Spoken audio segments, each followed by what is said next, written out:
শুভেন্দু গত 3-4 দিন আগে কোথায় একটা গেছিল, মারপিট, তাকে মারতে এসছে কেন? সে হিন্দুদের জায়গাতে গিয়ে বাঙালি জেগে গেছে।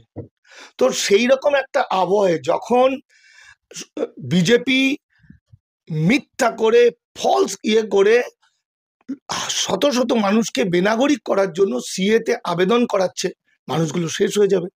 যখন আমার রাজ্যের, আমার প্রাণের সন্তানরা, আমাদের ভাইরা বোনরা যারা পেটের দায়ে সারা ভারতবর্ষে নিজের দেশে কাজ করতে যাচ্ছে, সেখানে যখন পেটারি খাচ্ছে, যেখানে আমার গুজরাটি মারোয়ারিরা ভারতের বাংলার সমস্ত মাটিটাকে নিয়ে নিতে চাইছে, যেখানে SIR করে প্রায় 4 কোটি থেকে 4.5 কোটি প্লাস মানুষকে চিরকালের জন্য শেষ করতে, সেখানে কে অভয়ার মা বাবা কোথা থেকে এলো? আকাশ থেকে পড়েছে? তিনি কি লেখাপড়া জানেন না?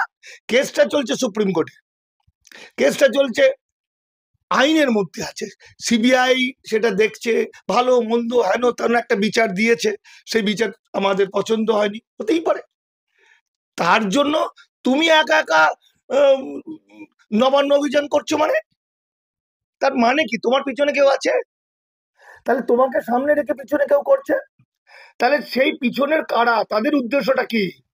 তাদের উদ্দেশ্যটা হচ্ছে এই ঘটনায় বাঙালি যেভাবে জাগ্রত হচ্ছে, একত্রিত হচ্ছে, দৃষ্টিটাকে ঘুরিয়ে দেওয়া।